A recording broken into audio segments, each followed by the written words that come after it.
Shots on Radio City 91.1 FM. అనుకోకుండా అకస్మాత్తుగా మీద పడే ప్రమాదాన్నే ఆపద అంటాం.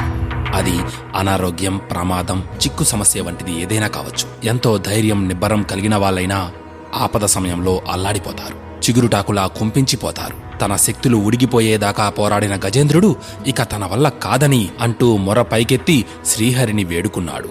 ఆర్భాటంగా ఆచరించే పూజలేవి పరమాత్మను మెప్పించలేవు. ఆర్తితో అల్లాడిపోయే ఆత్మగత ప్రార్థనకు భగవంతుడు తక్షణం స్పందిస్తాడు.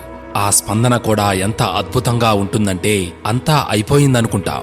ఆపద మనల్ని కొండ అంచుదాకా నెట్టుకుపోతుంది. మృత్యులోయలోకి పడిపోతున్నామనుకుంటాం. ఆ క్షణంలో ఆపద్బాంధవుడి 2 హస్తాలు అక్కడ సిద్ధంగా ఉంటాయి. మనల్ని ఆ చేతులు ఆదుకుంటాయి. ఆ చేతుల్లోకి పసిపాపలా పడిపోతాం. ఆ వెంటనే ఆర్తి తొలగిపోయి ఆనందం మనల్ని పరవశుల్ని చేస్తుంది. కర్మానుభవంగా వచ్చే కష్టాల జోలికి భగవంతుడు వెళ్లడంటారు. కాని ఆర్తితో అలమటించే జీవిని ఆదుకోకుండా ఉండలేడు. ఎందుకంటే ఆయన కరుణాసముద్రుడు, అనంతమైన దయగలవాడు. నేను దూరంగా ఉంటే ఇబ్బంది పడిపోతారేమోనని ఆత్మగా అంతర్యామి స్థానంలో స్థితుడై ఆదుకోవడానికి సిద్ధంగా ఉంటాడు. మొదట మన ప్రార్థన వింటాడు, వింటూనే ఉంటాడు. అది శిఖర స్థాయికి చేరాలి, పరిపూర్ణత సంతరించుకోవాలి. నీవే తప్ప ఇంకెవరూ నాకు దిక్కులేరు అనే భావన మనస్ఫూర్తిగా కలిగి అది ప్రార్థనలో ప్రవహించగానే పరమాత్మ తన పనిని ప్రారంభిస్తాడు. అది కూడా మెరుపు కన్నా వేగంగా. పరమాత్మ సంకల్ప వేగం కోటి మెరుపుల కన్నా చాలా ఎక్కువ. ఆయన్ను స్మర్థగామి అంటారు. అంటే స్మరించగానే స్పందిస్తాడని అర్థం.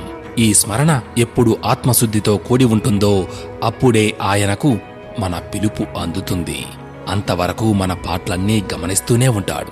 మనలో పేరుకుపోయిన భావకాలుష్యాలన్నీ కరిగిపోవాలి. మనసు పరిశుద్ధం కావాలి. అందులో భక్తి తప్ప ఇంకేమీ ఉండకూడదు. అప్పుడు ఆయన ఇక ఆలస్యం చెయ్యడుగాక చెయ్యడు. ఆపద తీరిపోయాక భగవంతుడిని మర్చిపోకూడదు. మళ్ళీ ఈ ప్రపంచ మాయలో పడిపోగానే భగవంతుడు మనకు దూరంగా వెళ్ళిపోతాడన్న హెచ్చరిక అర్థవంతమైనది. భక్తి అంటే లాభసాటిగా ఉండే బేరమని భావించకూడదు.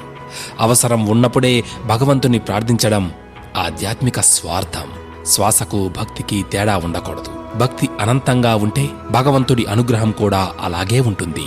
ఇందుకు ఆంజనేయుడి రామభక్తి ఓ చక్కటి ఉదాహరణ. అందరి హృదయాల్లో అదృశ్యంగా ఉండే అంతర్యామి ఆంజనేయుడి హృదయ మందిరం తలుపులు చీల్చి తెరవగానే అందరికీ వెలుగులీనుతూ దర్శనమిచ్చాడు. అదే భక్తి, అదే ఆర్తి. సర్వే జనా సుఖినో భవంతు. Radio City Podcast.